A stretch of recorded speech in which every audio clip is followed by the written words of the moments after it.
Percy Hale's inauguration party was a kind of event that made even confident people straighten their backs before entering. Like the building itself demanded good posture. The hall glittered with chandeliers that looked like frozen rain, and the air smelled of expensive perfume, chilled champagne, and the quiet competition of people who hugged with one hand and measured you with the other. Every chair had a ribbon. Every table had a name card in cursive, so fancy it looked like it was trying to resign from the alphabet. Percy moved through it all like a man who had finally become the picture on the billboard, shaking hands, smiling with practiced warmth, doing that thing successful people do, laughing as if they weren't tired, and nodding as if everyone's advice was useful. Beside him was Kate, his wife, in a simple, elegant dress that didn't scream for attention. She wasn't trying to outshine anyone. She was just trying to belong in a room that had suddenly decided belonging was something you paid for. People greeted Percy like he was a newly crowned king, and greeted Kate like she was the quiet cousin that came with the invitation by mistake. Some women smiled at her the way you smile at a stranger's child, sweet but distant, as if saying, "Ah, you tried." Kate returned every smile with calm grace. If there was pain, she folded it neatly behind her eyes. She had learned that in certain rooms, emotions are treated like bad fashion, fine at home, but embarrassing in public. The speeches began, long enough to grow a beard, short enough to still be called brief remarks. The host praised Percy's brilliance, his vision, his humble beginnings. Percy stepped up to the stage and took the microphone like it belonged to him. He spoke about sacrifice, about mentors, about late nights that made morning feel like a rumor. The crowd clapped at the right times like they were following a script. And then the host asked a question with a sweet voice and sharp teeth. How had success changed his marriage? Percy smiled, amused, like the question was adorable. He lifted his glass slightly, as if toasting his own wisdom, and said, "Success clarifies reality. Some people grow into bigger rooms.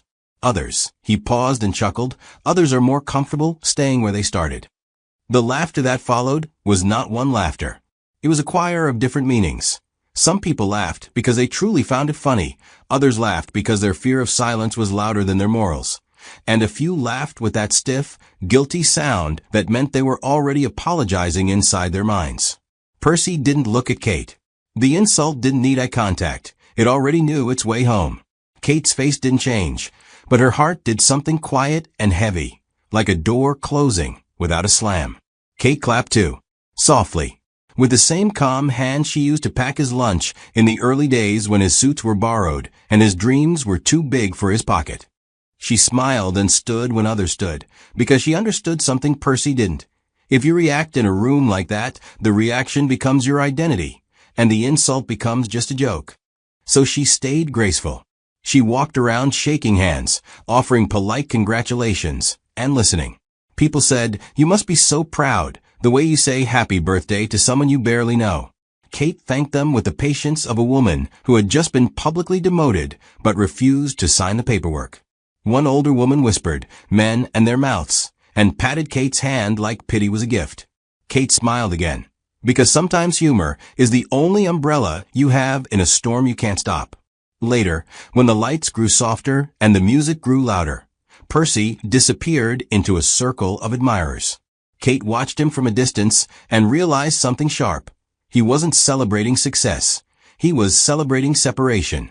And in that moment, while the party still sparkled, Kate felt the first quiet start of a new chapter in her life, one where she would stop begging to be seen in a room that was already blind. The next morning, Percy woke up with the satisfaction of a man who believed he had conquered time itself. He checked his phone and saw praise stacked like money.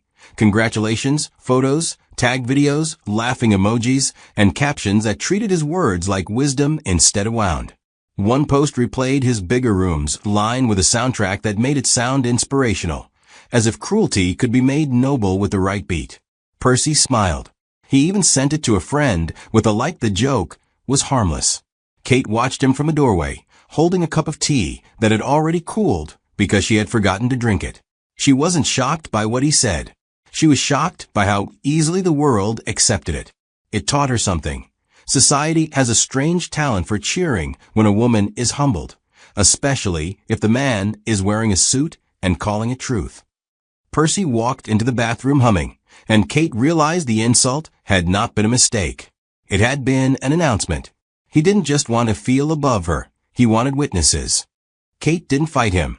That was the part Percy misunderstood. He thought silence was weakness, as if quiet people are empty. But Kate's silence wasn't emptiness, it was storage. She was collecting evidence of who Percy was becoming and who he was willing to be, as long as the room applauded. At breakfast, she served him as usual, not because she was obeying him, but because she refused to let her pain turn her into a person she wouldn't respect. Percy spoke about the company, about new deals, about the caliber of people he would now be working with. He said caliber so many times you'd think he was selling bullets. Kate nodded at the right places. She laughed when he tried to be funny. The humor was thin, but she wore it anyway. Percy's mother called to congratulate him and said, "You see?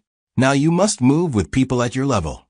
The words floated into the room like smoke. Percy didn't correct her. Kate didn't either. She just stared at the wall for 1 second longer than normal, the way you stare at a crack in a ceiling and suddenly realize the whole house might be tired. In the days that followed, Percy moved like a man who had outgrown his own history. He began spending more time outside, returning home smelling like meetings and admiration. He stopped asking Kate's opinion on things he once discussed with her at midnight, when he used to say, "Babe, help me think." Now he said, "My team will handle it." The way he said "my team" made it sound like Kate was no longer part of the plan, only part of the background. Kate watched it all with quiet attention. She noticed the calls Percy didn't return, old friends, older mentors, people he had once needed. She noticed how he now spoke to service staff, quick nods, impatient gestures, the kind of politeness that feels like dismissal wearing good manners. It would have been funny if it wasn't sad. Once a delivery man called Percy, sir, and Percy corrected him sharply. "It's Mr. Hale." Kate almost laughed, not because the delivery man was wrong, but because Percy sounded like a man trying to convince himself he was real. And then came the first crack, not in their marriage. That crack had been there since the party, but in Percy's body. It wasn't dramatic. It wasn't a movie collapse. It was small, a moment of dizziness when he stood too fast, a complaint of exhaustion that didn't match his sleep, a headache he blamed on stress and success. Kate watched him rub his temples, watched him loosen his tie, watched him pretend everything was fine, because powerful men don't like admitting the human part. Percy refused a checkup at first. "It's nothing," he said and laughed. Kate smiled politely and replied, "Of course. You're a strong man." Her tone carried a soft humor, but inside she thought, strong men still have blood. Percy kissed her forehead quickly, like you pat a chair you're about to replace. And Kate realized the insult at the party wasn't only about money, it was about empathy. Percy had entered a bigger room, and the first thing he threw out was humility. The second thing, she suspected, would be the people who loved him when he wasn't famous. Percy's next public appearance, after the inauguration, was a charity-adjacent business gala. More networking than kindness, more camera than compassion. Kate attended, not because Percy invited her with love, but because the event demanded a polished family image. She arrived beside him like a quiet signature on a contract. The hall was filled with laughter that sounded like coins hitting glass, and conversations that started with compliments and ended with calculations. Women wore gowns that whispered, "I've arrived," and men wore suits that screamed, "I've always been here." Kate's presence made some people uncomfortable. Because she didn't perform. She didn't compete. She just existed, calm and steady, like someone who had met herself and didn't need approval. Percy introduced her quickly. "Kate, my wife. The way you mention your phone charger. Necessary, but not exciting." One woman looked Kate up and down and smiled with too many teeth. "Oh, you're so simple," she said, as if simplicity was a medical condition. Kate smiled back. "Thank you," she replied, sweet as honey. "I like to dress how I feel, unbothered." The woman blinked, unsure if she'd been insulted. Kate's humor was gentle, but it had a blade. During the event, Kate began to truly see the ecosystem Percy had entered. These people didn't just admire success, they fed on it. They praised you today and replaced you tomorrow. They didn't love you. They loved what they could gain by standing next to you in photos. Percy drank all in. He laughed louder than usual. He told stories about his journey and edited Kate out of them like she'd never existed. In one story, he described a time he nearly gave up, and a man clapped him on the back saying, "You're a beast, Percy." Kate watched and thought, a beast, yes. And beasts don't always know the difference between protection and possession. Percy's face shone with pride, but there were moments, tiny, almost invisible, when his smile faltered. He'd rub his chest lightly. He'd inhale like the air was not entering properly. He blamed it on excitement, on a long week. When Kate offered him water, he refused and joked, "I'm too young to be acting like an old man." Kate chuckled. "That's what old men say," she replied, and he laughed, not realizing she was watching more carefully than anyone else in the room. On the drive home, Percy spoke about the people he met, the deals he might close, the bigger circles he was now entering. Kate listened without interrupting. She had stopped arguing weeks ago. Arguing would mean she still believed Percy was reachable. Kate was in the stage of quiet confirmation. She was confirming that the man she married, hopeful, hungry, human, was slowly being replaced by a man who treated relationships like accessories. Percy's phone kept buzzing with messages. He replied quickly to everyone except her, even though she was right beside him. At a red light, he sighed and rubbed his forehead again. Kate asked softly, "Are you okay?" Percy answered, "Just tired." "Success is work." Kate nodded. "Yes," she said, and the humor in her voice was faint but present. "Success is work. So is being decent." Percy didn't respond. His silence was louder than his speech. That night, Kate lay awake while Percy slept restlessly. His breathing was uneven. He shifted a lot, like someone chasing comfort but refusing to admit he needed it. Kate stared at the ceiling and felt something complicated. Not pity, not anger, not triumph, just a heavy clarity. She realized Percy's greatest fear was not losing Kate. It was losing the version of himself the world applauded. And she understood something else too. Illness has a way of stripping people down to their truth. Not their bank truth. Their human truth. Kate didn't yet know what Percy's condition would be, or how serious it would become. But she knew a storm was coming, one money might not be able to bribe. She turned to look at him in the dark and whispered, almost like a joke to the universe, "So you wanted bigger rooms, Percy. Let's see what happens when the room gets quiet." And somewhere between that thought and the morning, Kate made her next decision. She would stop surviving his disrespect. She would start preparing for the moment he would finally need her, and discover that needing someone is not the same as deserving them. The applause from the inauguration did not follow Percy home. It never does. Applause is loyal only to lighting and distance. It evaporates the moment the doors close and the house lights dim. That night, Percy entered his home still buzzing, his body moving faster than his thoughts, his phone vibrating like it had a pulse of its own. He tossed his jacket onto the couch, loosened his tie, and paced as if the living room were another stage that might suddenly demand a speech. Kate followed quietly, removing her shoes with care, the way one does in a place that still feels sacred even after something breaks. Percy talked about the crowd, about the energy, about how people finally saw him. Kate listened without interrupting, nodding occasionally, her silence smooth and controlled. But inside her, something had shifted. The insult from the party did not echo anymore. It settled. Like dust after a storm, it found its place and refused to be swept away. Percy poured himself a drink, raised the glass in a half-toast, and said, "Big night, huh?" Kate smiled faintly.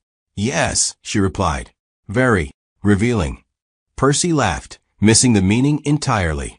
He mistook her calm for agreement, her restraint for admiration. That was the first silence, the silence of misunderstanding. Over the next few days, the house filled with a different kind of quiet. Not the peaceful one that follows understanding, but the uneasy one that follows neglect. Percy woke earlier, left faster, returned later. When he spoke, his sentences were filled with "they said," "they think," "they want," a chorus of voices that didn't include Kate. She noticed how he no longer asked if she'd eaten, how he stopped noticing the meals she prepared and didn't touch, how he answered work calls during conversations that used to matter.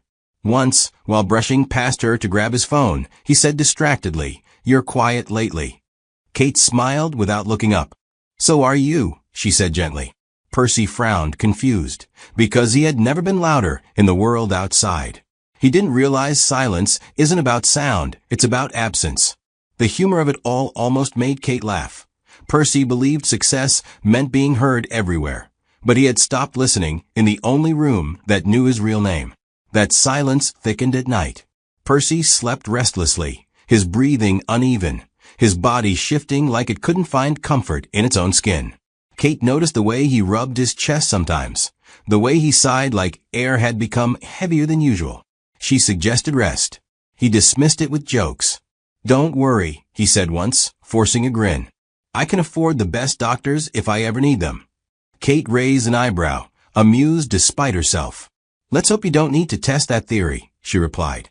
Percy laughed and kissed her cheek, already reaching for his phone. In that moment, Kate realized something quietly devastating. Percy had begun to believe money was a shield against everything, including consequence. The applause had faded, yes, but in its place grew a silence that was far more dangerous, because Percy mistook it for peace. Kate didn't announce her withdrawal. She simply stopped performing it. For years, she had been the quiet architect behind Percy's social grace, the reminder texts, the softened apologies, the carefully timed advice whispered before meetings. She remembered names Percy forgot, smoothed tensions he caused, and explained his rough edges with phrases like, "He means well," or "He's just under pressure." It was invisible work, the kind that keeps relationships standing while pretending it did nothing at all. But after the inauguration, after the laughter that followed her public reduction, Kate decided to retire from that role. Not dramatically, not bitterly. She just stopped. When Percy exaggerated a story about his past at dinner with investors, Kate didn't correct him. When he spoke too sharply to an assistant over the phone, Kate didn't later explain it away. When an old friend called asking for Percy and sounded hurt by his sudden distance, Kate didn't patch the wound. She let the truth breathe. It was almost humorous, watching how quickly small cracks appeared once she removed herself from the frame. Percy noticed changes but misread them. He thought people were becoming too sensitive, thought networks were shifting. He complained that invitations felt colder, that conversations required more effort now. Kate listened, stirring soup on the stove, nodding like a sympathetic audience. "That's strange," she said mildly. "You're bigger now. Bigger rooms, remember?" The irony slipped past him like a joke told too softly. Percy grew more impatient. He spoke faster. He began repeating himself in meetings, a habit of people who are no longer sure they're being understood. At home, he rubbed his temples more often. His jokes about stress grew frequent enough to stop being funny. Kate watched it all, with a strange mixture of sadness and clarity. It wasn't that Percy was failing. He was being revealed without her buffering his edges. One evening, Percy came home visibly exhausted, his suit wrinkled like it had argued with him all day. He dropped into a chair and said, "I don't know what's wrong with people lately." Kate handed him a glass of water instead of wine. He stared at it as if insulted. "I said water," she smiled. "You look like your body is filing complaints." Percy laughed weakly, took a sip, then winced slightly.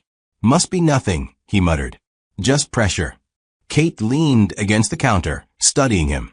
There was humor in her eyes, but also something firmer. "Pressure reveals structure," she said. "Weak points show first." Percy frowned. "You sound like a doctor." Kate shrugged. "Or a wife who's been paying attention." For the first time, Percy looked unsettled not by her words, but by the idea that she might see more than he allowed. And in that moment, as his phone buzzed with unanswered calls and his head throbbed quietly, Percy felt something unfamiliar, the discomfort of moving forward without the invisible hands that once steadied him. The invitations didn't stop coming, but they changed their tone. Percy noticed it first in the details, the late confirmations, the vague phrasing, the way hosts now said, "We'd love to see you," Instead of we can't wait to see you both. Kate's name appeared less frequently, then not at all. Percy told himself it was efficiency. They know I'm busy, he said once, adjusting his cufflinks. Kate smiled from the doorway. Or they assume, she replied lightly, that you prefer it that way. Percy waved it off. He liked arriving alone now. It made him feel singular, important, unshared. At events, people shook his hand longer, laughed louder at his jokes, leaned in closer. But something was off. Conversations felt thinner. Compliments sounded rehearsed. And when he left rooms, the warmth didn't linger the way it used to. Kate stayed home, declining invitations politely, choosing quiet dinners and early nights. She watched Percy from a distance, like someone observing a storm form far out at sea, beautiful, powerful, and headed somewhere inevitable. At one exclusive dinner, a woman Percy barely knew leaned in and asked, "Your wife doesn't attend these anymore?" Percy smiled stiffly. "She prefers quieter things," he replied. The woman nodded slowly, her eyes curious. "Interesting," she said. That single word followed Percy home like an echo. He arrived late, pale, complaining of fatigue. He loosened his tie and sat heavily, breathing as if he'd climbed stairs he didn't remember taking. Kate noticed immediately. She made tea, placed it beside him, and joked softly, careful. "Bigger rooms have less oxygen." Percy chuckled, then stopped abruptly when a sharp dizziness washed over him. He closed his eyes, steadying himself. "I'm fine," he insisted, though his voice betrayed him. Kate didn't argue. She had learned that men like Percy hear concern as an accusation. Instead, she said gently, "Tomorrow we see a doctor." Percy opened his eyes. "I don't have time for that," he snapped. Then, seeing her expression, softened. "Later. When things settle." Kate nodded. "Things rarely settle on their own," she said calmly. That night, Percy slept poorly, waking with short breaths and restless thoughts. Kate lay awake, listening, her mind clear. The balance was gone, not just from the invitations, not just from the marriage, but from Percy himself. He had traded grounding for grandeur, and now his body was whispering what the world hadn't yet dared to say aloud. Kate felt no satisfaction in this, only certainty. She understood now that Percy's fall, if it came, would not be loud. It would be quiet, private, and terrifying in its honesty. And when that moment arrived, when Percy would finally need someone not for status, not for image, but for survival, Kate knew she would have to decide something far harder than staying or leaving. She would have to decide whether love could survive contempt. And that decision, unlike Percy's applause, would not fade. Percy's body began betraying him in small, inconvenient ways. Nothing dramatic enough to scare a man who believed fear was for people without resources. It started with exhaustion that sleep couldn't negotiate with. He would wake up feeling like he had already lived a full day, his limbs heavy, his head fogged, his confidence intact but slightly dented. During meetings, his attention wandered, not because the conversations were boring, but because his chest sometimes tightened like it was disagreeing with his ambition. He laughed it off. "Just stress," he said, tapping the table as if stress could be intimidated. Men nodded. Stress was fashionable. Illness was not. At home, Kate noticed everything. She noticed the way Percy paused before standing, as though checking with his knees first. She noticed how his jokes arrived later than usual, like delayed luggage. Once, while tying his shoes, he sat longer than necessary, staring at nothing. Kate handed him his jacket and said lightly, "You're moving like a man who owes his body an apology." Percy smiled, forced. "You always exaggerate," he replied, though his voice lacked its usual certainty. There was humor in the exchange, but it sat awkwardly, like laughter in a hospital hallway. The first real scare came quietly. Percy stood up too fast after a long call, and the room tilted, spinning with sudden ambition of its own. He grabbed the desk, breath shallow, heart pounding like it was trying to escape a meeting it never agreed to attend. It passed in seconds. Percy straightened his suit and checked his reflection, more annoyed than afraid. "Ridiculous," he muttered. He told no one. He especially didn't tell Kate. Powerful men have a strange belief that naming weakness gives it permission to stay. That night, Kate heard him pacing long after midnight. She didn't ask questions. She knew denial when she heard it breathing heavily in the dark. Percy lay beside her eventually, staring at the ceiling. "I think I'm just tired," he said suddenly, as if the darkness had asked. Kate turned toward him. "Then rest," she said simply. Percy scoffed. "That's easy for you to say." Kate smiled faintly. "It's easy for anyone who understands limits." Percy said nothing. The room went quiet again, but this time, the silence felt fragile, like glass. Percy dressed his denial well. Tailored suits, confident strides, a schedule packed so tightly it didn't allow space for thought. Doctors suggested routine tests after he mentioned fatigue during a casual checkup arranged by his assistant. Percy postponed them, then postponed again. "After the quarter closes," he said. "After the deal signs." His calendar became a convenient excuse, busy enough to hide behind, loud enough to drown out concern. Kate watched him leave every morning with the posture of a man determined to outrun his own body. She found it almost poetic in a tragic way. Percy had finally met something that didn't care who he was. At work, cracks widened. Percy forgot small details. Names slipped. He repeated points in meetings, then laughed it off, joking that success was crowding his brain. People smiled politely. They always do before they begin adjusting expectations. Percy felt it, subtly. Conversations ended quicker. Offers came with more conditions. He worked harder, stayed longer, drank more coffee, less water. His body responded with headaches sharp enough to interrupt his thoughts. He swallowed painkillers like punctuation marks and kept going. Stopping, to him, felt like surrender. Kate suggested tests again, gently, over dinner. "Just to rule things out," she said. Percy waved his fork dismissively. "You worry too much." Kate raised an eyebrow. "Only about things worth losing." Percy didn't like that answer. It felt like prophecy. He changed the subject and spoke about upcoming events, about an award nomination he was expecting. Kate listened, calm, knowing denial was not ignorance, it was a choice. And choices, unlike accidents, have consequences. One evening, Percy returned home pale, his shirt damp with sweat despite the cool night. He loosened his tie and sat heavily. Kate brought him water, without a word. He drank it this time. "I'm fine," he insisted weakly. Kate smiled, a hint of humor in her eyes. "You keep saying that," she replied. "One day, your body might ask for proof." Percy laughed, then winced as pain flickered across his face. The laughter died quickly. For the first time, denial looked expensive and insufficient. While Percy wrestled with his body, the world quietly began watching his absence of balance.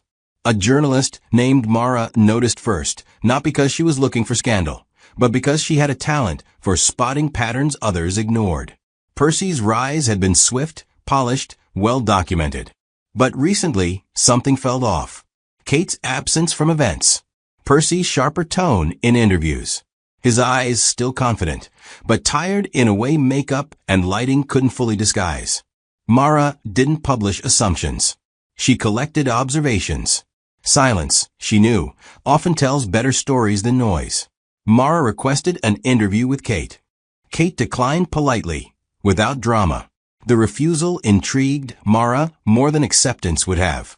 A woman who chose silence when the world expected defense was either afraid or clear. Kate continued her life quietly, running errands, meeting friends, maintaining routines that grounded her. She wasn't hiding.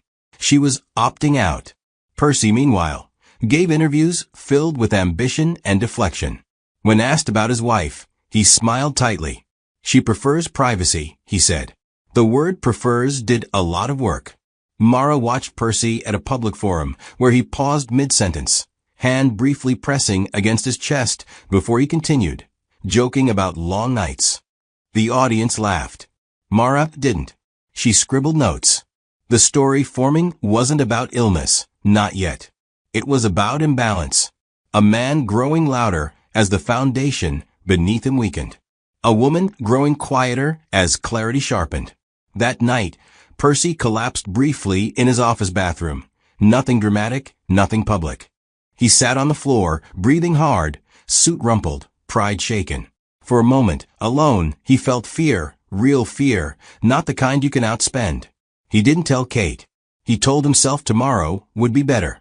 But somewhere beyond Percy's denial and beyond Kate's silence, the narrative had begun to shift. And once stories start moving on their own, even powerful men discover they are no longer the author. The nomination arrived the way big news always does, disguised as a polite email with too many compliments. Percy opened it at his desk, smiled, and leaned back as if the chair needed to witness his victory. A National Leadership Award. A glossy ceremony. A panel of respected judges. The kind of recognition that would seal his image as more than a CEO. A symbol. His assistant clapped. His colleagues congratulated him. Percy nodded like a man who had expected it all along, but inside he felt relief, proof that the room still wanted him. He forwarded the message to a few people immediately, the digital equivalent of clearing your throat loudly in public. The only person he didn't tell right away was Kate. Not out of strategy, out of habit. He had begun living as if his successes were private property, and his marriage was the furniture. A week later, a second message came, less flattering and more administrative. Spousal testimonial required. A short endorsement from the nominee spouse or closest family member to confirm character, stability, and leadership integrity. Percy reread it twice, annoyed that the award demanded proof of a life beyond boardrooms. Still, he smiled. He imagined Kate writing something soft and loyal, something that would make him look grounded. The irony almost made him laugh. Almost. He came home earlier than usual, carrying the news like a trophy. Kate was in the kitchen, sleeves rolled up, hair tied back, looking like someone who belonged to reality. Percy leaned against the doorway and said, "I've been nominated for a national award." Kate looked up calm. "Congratulations," she replied warmly, and returned to what she was doing. Percy waited for more excitement, for the kind of celebration he received from strangers. When it didn't come, he cleared his throat. "They need a spousal testimonial," he added. "Just a few lines. Nothing serious." Kate's hands paused for a moment, then continued. "A testimonial," she repeated, as if tasting the word. Percy nodded, already imagining how it would read online. Kate turned to face him fully, her expression gentle but unreadable. "When do they need it?" she asked. Percy named the deadline. Kate nodded again. "Okay," she said softly. Not yes. Not no. Just okay, the kind of word that keeps doors open without stepping through. As Percy walked away, his chest tightened briefly, a sharp reminder that his body was still arguing with him. He ignored it as usual. He went to bed feeling satisfied, convinced the world was still arranging itself around him. Kate stayed awake longer, staring at the ceiling with quiet thought. The nomination wasn't just a celebration, it was a question. And for the first time, Kate realized she might answer it honestly. Kate didn't write her response immediately. She didn't pace. She didn't cry. She simply lived her days with calm attention, letting the decision settle like tea leaves at the bottom of a cup. Percy assumed she was working on something sweet and supportive. He even joked to a friend on the phone, "Kate will say something classy. She always does." He said it proudly, as if her loyalty was another achievement on his resume. When the award committee's email arrived again, gentle reminder, cheerful tone, Kate opened it alone. The message requested a short endorsement, a few sentences about Percy's integrity, leadership, and character at home. Kate smiled faintly at the word home.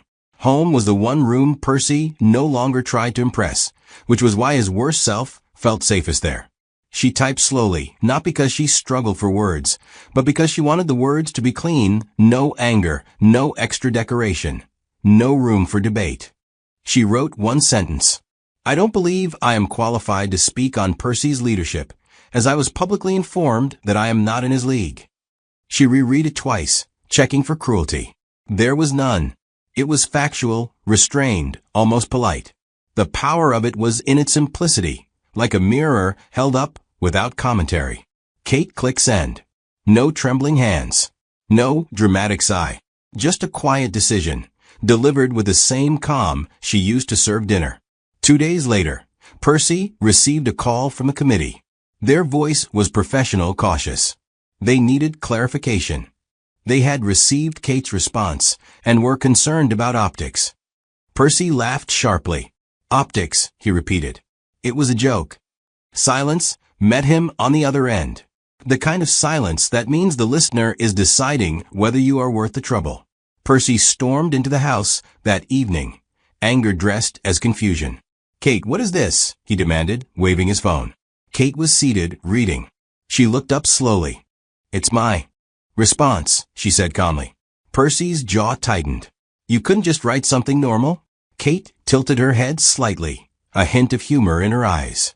"Normal. Like being reduced in public and expected to clap." Percy froze. For the first time, the insult returned to him, not as laughter, but as consequence. That night, Percy slept badly. His chest discomfort returned, sharper, more frequent, as if his body had decided to join the conversation. He sat on the edge of the bed in the dark, breathing through it, trying to control what could not be negotiated with. In another place, an inbox, a committee folder, a private thread, Kate's sentence began moving quietly through hands that understood power. And once words like that start traveling, they don't ask permission. The leak wasn't loud at first. It began the way gossip always does, softly, like perfume, impossible to trace, easy to recognize. Someone screenshot Kate's sentence. Someone forwarded it with a caption, "Wow." Someone else replied, "So that's what he meant at the inauguration." Within days, the story wasn't Percy nominated for award. It was Percy publicly belittled his wife. The difference was small, but deadly. Percy tried to laugh it off in interviews, but the laughter sounded thin. Sponsors didn't accuse him, they paused. Invitations didn't cancel, they delayed. The world didn't attack him, it stepped back, which felt worse. Percy pushed harder. He attended meetings pale and tense, insisting he was fine. He doubled his caffeine, shortened his sleep, tightened his schedule like busyness could drown out public doubt. Then, one afternoon at a corporate forum, under bright lights and warmer applause than he deserved, his body chose honesty. Percy stepped onto the stage, began speaking, and suddenly the words slowed. His chest clenched. His vision blurred at the edges, like the room was folding. He tried to keep going, because that's what proud men do, but his knees softened, and the microphone caught a rough breath the crowd wasn't meant to hear. There was no dramatic fall. Just a quick, frightening collapse into a chair, aides rushing in, the audience going from admiration to alarm in seconds. Cameras clicked out of instinct. Percy hated that, hated being seen as human. As he was escorted out, he caught a glimpse of the crowd's faces. Not respect, not envy, concern, pity. The one expression money can't buy. At the hospital, tests followed. The language became heavier, more careful. Doctors spoke in measured tones that didn't match Percy's impatience. He asked for the best specialists. They arrived. He asked for certainty. They didn't offer it. The condition was serious, life-threatening, without long-term care and strict management. Treatment would be intense. Recovery, uncertain. Percy stared at the ceiling of a private room that still smelled like disinfectant and truth. For the first time, he realized wealth could purchase comfort, not control. Kate arrived later that night. Not rushing. Not dramatic. She entered quietly, carrying nothing but her presence. Percy's eyes filled with something like relief. He reached for her hand instinctively, as if love was suddenly an emergency resource. Kate allowed the touch, but her face remained calm, composed. "Kate," Percy whispered, voice smaller than usual. She nodded. "I heard," she said softly. He waited for her to promise she'd stay. He waited like a child waits for forgiveness. But Kate didn't promise. She simply sat beside him, quiet as prayer, while machines hummed nearby. Outside, the world debated his character. Inside, Percy met a harsher judge, his own fragile body. Percy learned quickly that money sounds different in hospitals. Outside, it spoke loudly, cars, suits, access. Inside, it whispered politely.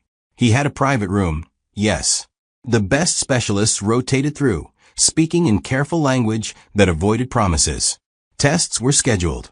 Plans were discussed. But certainty never arrived. Percy listened, nodding, asking sharp questions, bargaining without realizing he was doing it. "What's the timeline?" he asked. "What's the success rate?" The doctors answered honestly, which unsettled him more than bad news would have. There were options, they said. There were risks. There was no shortcut. Percy stared at the ceiling afterward, realizing wealth could open doors, but not decide outcomes. For the first time in his life, effort did not equal control. Visitors came in waves. Colleagues brought flowers and awkward optimism. Friends promised prayers they might not keep. Some people didn't come at all, sending messages instead, safer that way. Percy noticed everything. The absence hurt more than the presence. He began to understand that his life had been built on momentum, not depth. When momentum stalled, so did the crowd. At night, when the room quieted and the machines hummed softly, fear arrived without invitation. Not fear of death, fear of irrelevance.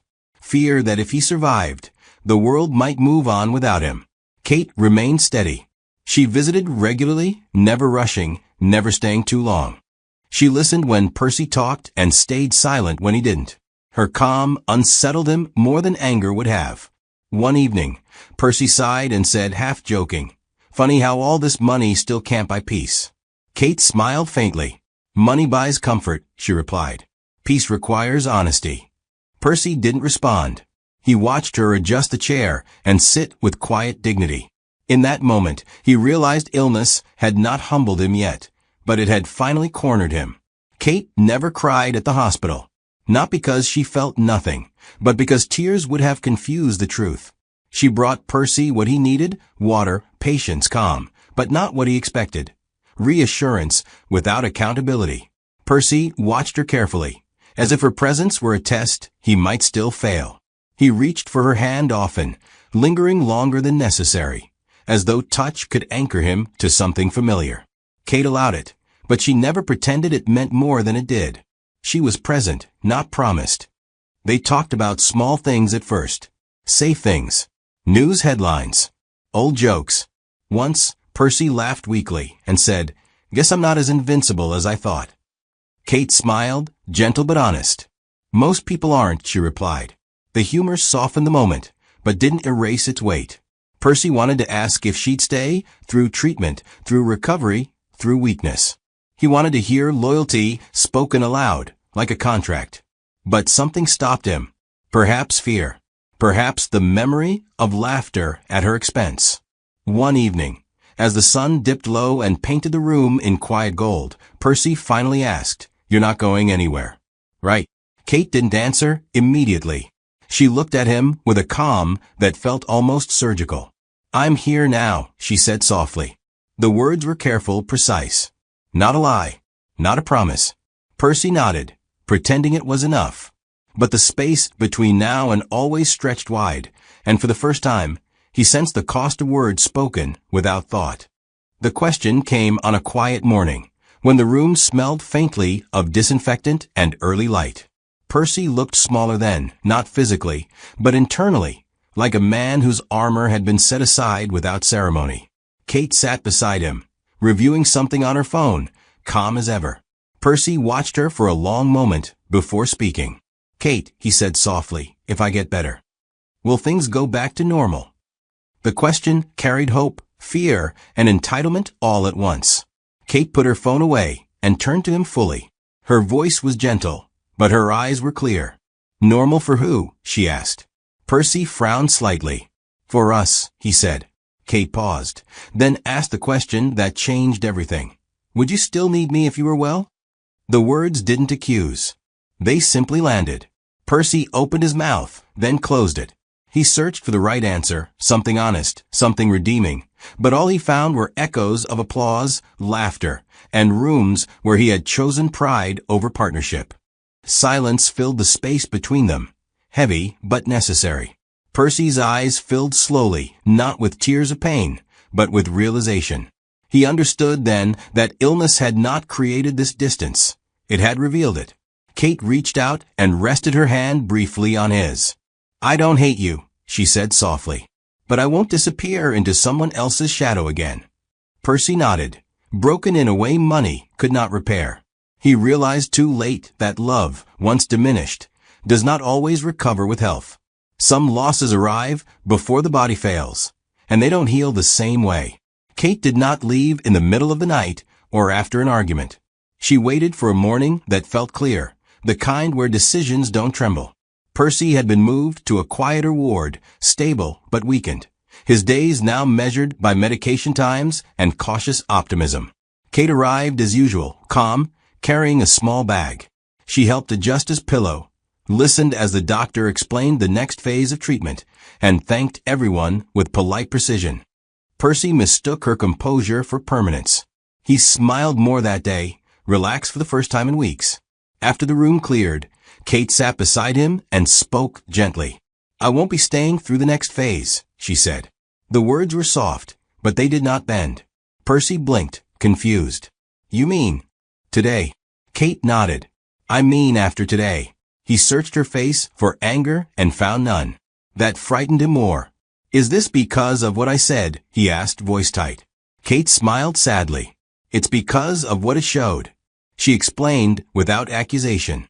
She would not become a caretaker for a man who had reduced her to a footnote in public.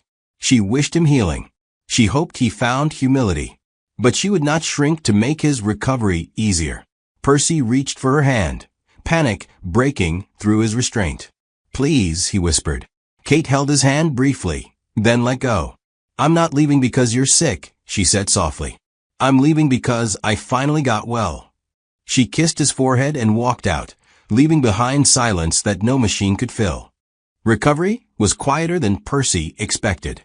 There were no speeches, no applause, just long days and longer nights.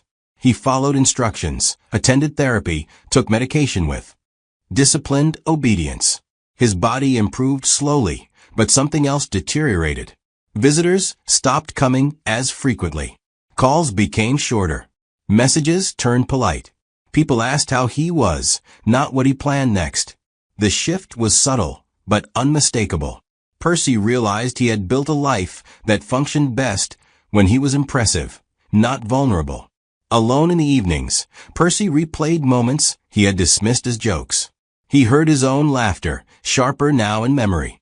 He imagined Kate sitting in rooms where she had once defended him, now absent by choice. The loss hurt differently than illness. Pain could be treated. Regret could not.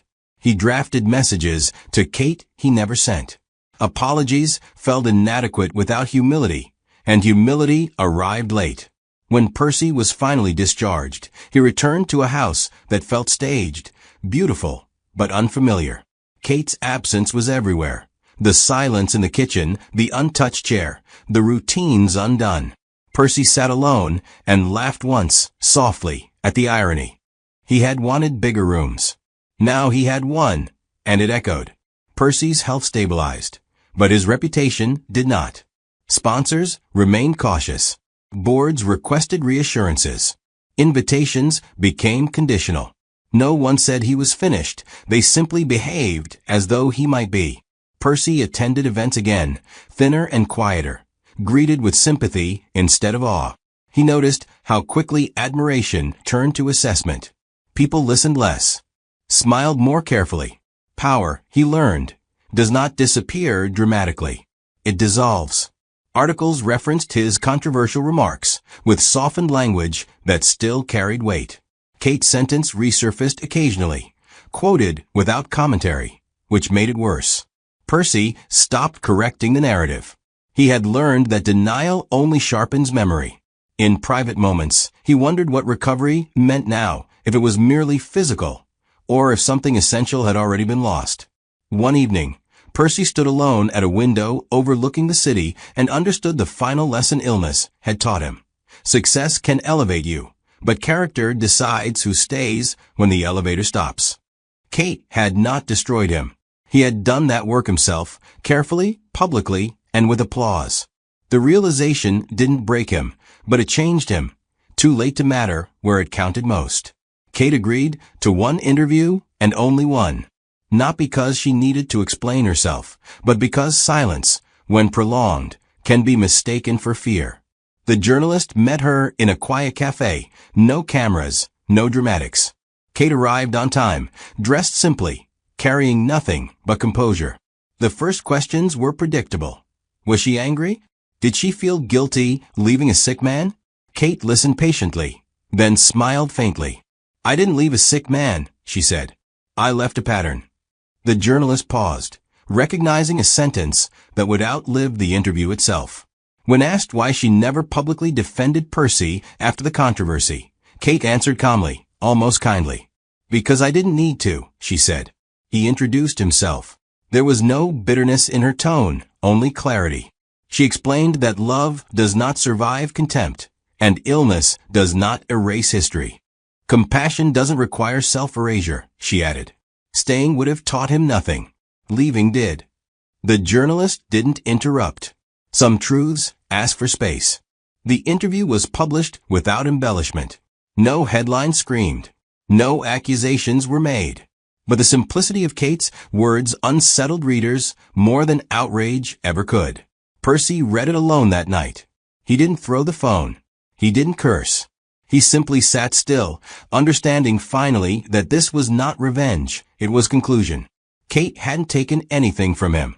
She had only refused to carry what was never hers to begin with. Percy never fully returned to who he had been, and that became the quiet truth of his life. His health improved enough for routine, but not enough for arrogance. His influence stabilized, but never soared. He learned to listen more, speak less, and sit with discomfort without trying to outspend it. Some people called it maturity. Others called it decline. Percy stopped caring what it was called. Labels, he learned, don't heal anything. Occasionally, he thought of Kate, not with anger, but with a respect that arrived too late to be useful. He understood now that she had not left him at his weakest. She had left him at his clearest. Illness had stripped away his armor, but it also stripped away his excuses. He saw the man he had been on that inauguration stage, laughing, dismissive, hungry for applause, and felt a quiet shame. Not because the world judged him, but because he finally did. Kate moved on, without spectacle. No public triumph. No need for validation. She built a life defined by dignity, not reaction. And Percy lived with the final lesson illness taught him. Money can cushion the body, reputation can cushion the fall, but character decides who remains when both fail. Some truths arrive wrapped in pain. Others arrive wrapped in silence. Percy received both and learned, finally, which one lasts. Please like and subscribe. Your support means the world to us. Thank you for watching to the end. Don't forget to come back for the next amazing tale yet.